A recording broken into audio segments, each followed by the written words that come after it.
Bienvenue dans le podcast Foi et quotidien, parole d'une chrétienne imparfaite, aimée par un Dieu parfait. Aujourd'hui, j'aimerais m'adresser à tous ceux qui m'écoutent, clairement, que tu sois une sœur, un frère, bref. Peut-être qu'en ce moment, tu traverses une saison où ton âme est fatiguée, tu fais les choses bien, tu sers à l'église ou même en dehors de l'église, tu pries, tu aimes les gens, mais il y a quelque chose en toi qui faiblit. Et peut-être que dans tes pensées, il y a eu cette pensée-là qui te disait « Est-ce que ça vaut encore la peine ?» Comme si tu pensais que ton témoignage n'avait aucun impact. J'aimerais te rappeler que Dieu voit ton combat. J'aimerais aujourd'hui qu'on aille à Corinthe, aux côtés de l'apôtre Paul. Lui aussi, il a connu le doute, le découragement. Et c'est là, dans ce lieu hostile, que Dieu est venu le fortifier. Ce que Dieu a dit à Paul, il veut te le dire à toi aussi aujourd'hui. Paul arrive à Corinthe, une ville influente, commerçante, mais aussi spirituellement dure. Là-bas, il prêche l'évangile avec passion, mais il va rencontrer une forte opposition, du rejet, des moqueries, des menaces. Et dans ce contexte qui est pesant, Dieu va intervenir. Et une nuit, dans une vision, il va parler à Paul. Il va lui dire ceci : « Ne crains point, parle et ne te tais point, car je suis avec toi, et personne ne mettra la main sur toi pour te faire du mal. Car j'ai un peuple nombreux dans cette ville. » Acte 18, versets 9 à 10. Dieu ne va pas changer les circonstances autour de Paul, mais il va changer quelque chose en lui. Et je crois que Dieu sait exactement quand tu as besoin d'être encouragé. Et ce qui va me frapper dans ce passage, c'est que Paul ne va rien demander.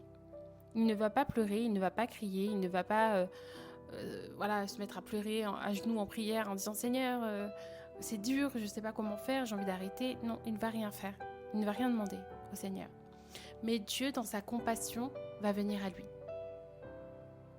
Parce que je crois que Dieu voit l'usure silencieuse. Je crois que Dieu voit nos conditions et en plus de ça, il sonde nos cœurs, donc il sait ce qu'il se passe à l'intérieur de nous. Il voit la fatigue qu'on cache derrière des sourires. Il voit également les dépressions dites souriantes, les personnes qui vont sourire dehors en extérieur, qui vont sembler bien entourées, etc., mais qui, au-dedans d'elles, sont détruites, en fait, blessées. Il voit les phrases des gens qui vont te dire « je vais bien » alors que leur cœur est à bout. Et à ce moment-là, il va venir, il va parler et il va fortifier. Ma sœur, mon frère, peut-être que tu vis ce genre de moment actuellement. Peut-être que tu n'oses pas tout dire à Dieu. Peut-être que tu t'efforces de continuer. Mais aujourd'hui, laisse Dieu voir ton cœur tel qu'il est. Dieu te voit et il sait exactement ce dont tu as besoin pour tenir. Il sait déjà, il voit déjà. Mais sois honnête, mets des mots sur tes mots. Je t'invite à te poser des questions. Est-ce que tu oses reconnaître devant Dieu tes moments de doute, tes moments de fragilité, tes luttes intérieures ? Est-ce que tu crois que Dieu désire te parler, te fortifier, te soutenir jour après jour ? Je t'invite à prendre quelques instants pour te poser ces questions en silence. Et si tu en ressens le besoin, écris-les. Parce que parfois c'est difficile de mettre des mots sur nos pensées, sur nos émotions. Et je crois que ça nous aide à les remettre, à les offrir plus clairement au Seigneur. Donc voilà, moi je sais que j'aime beaucoup écrire et c'est une façon d'ouvrir notre cœur devant lui et de le laisser y répondre. Ok ? Donc voilà, prenez ce temps-là, posez-vous ces questions. Est-ce que j'ose reconnaître devant Dieu mes moments de doute, mes fragilités, mes luttes intérieures, mes besoins, mes problématiques ?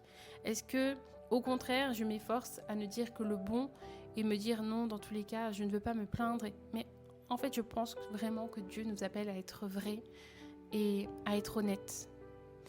Et quand bien même il y a des situations où on va me dire « Ah, mais il y a pire dans la vie ». Oui, il y a pire. Mais ça, c'est déjà une montagne pour moi. Vous voyez ? Donc n'hésitez pas à les remettre à Dieu. Pour en revenir à Paul, Corinthe va rester Corinthe.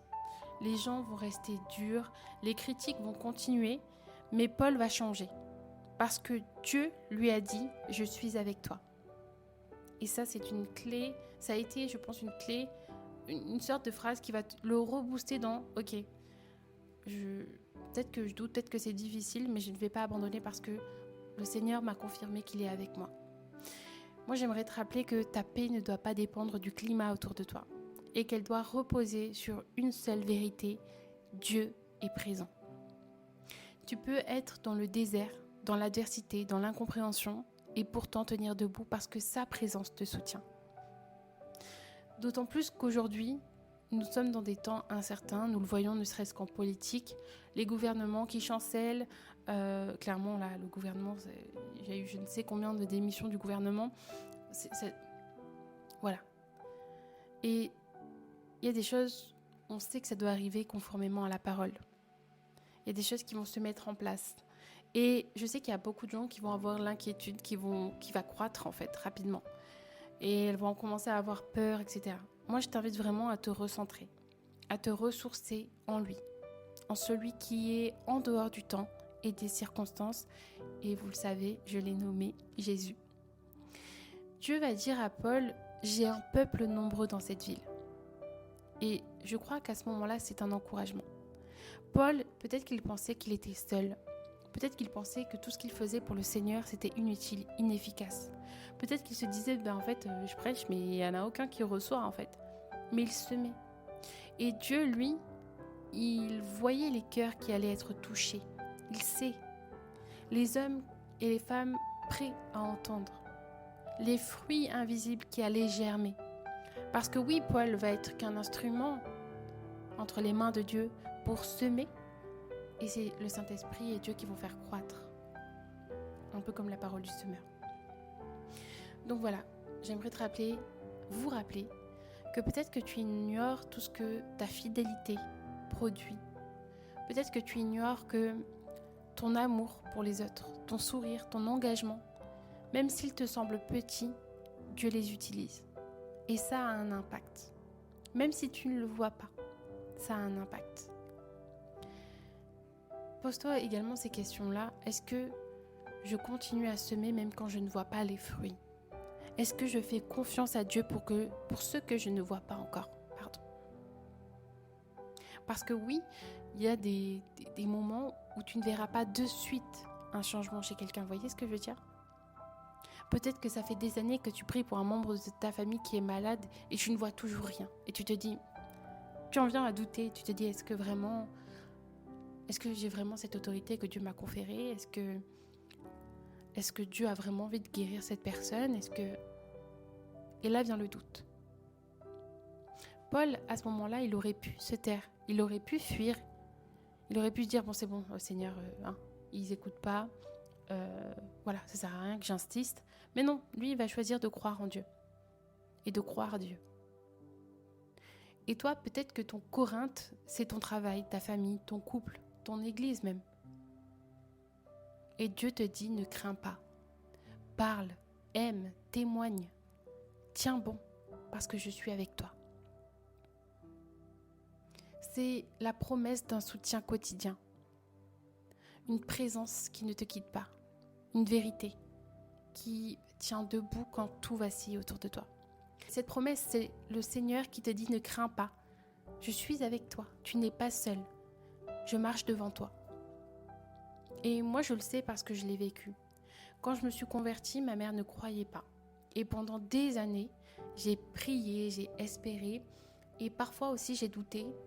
Mais 5 ans plus tard, ma mère a donné sa vie à Jésus. 5 ans plus tard, elle est passée par les eaux du baptême. Et je sais que Dieu la faisait cheminer progressivement, qu'il fallait un temps, le temps de Dieu. Donc, j'aimerais te rappeler que Dieu agit, peut-être pas toujours selon notre calendrier, mais toujours au bon moment. Et sa parole reste vraie, il est avec toi. Je t'invite à prier avec moi.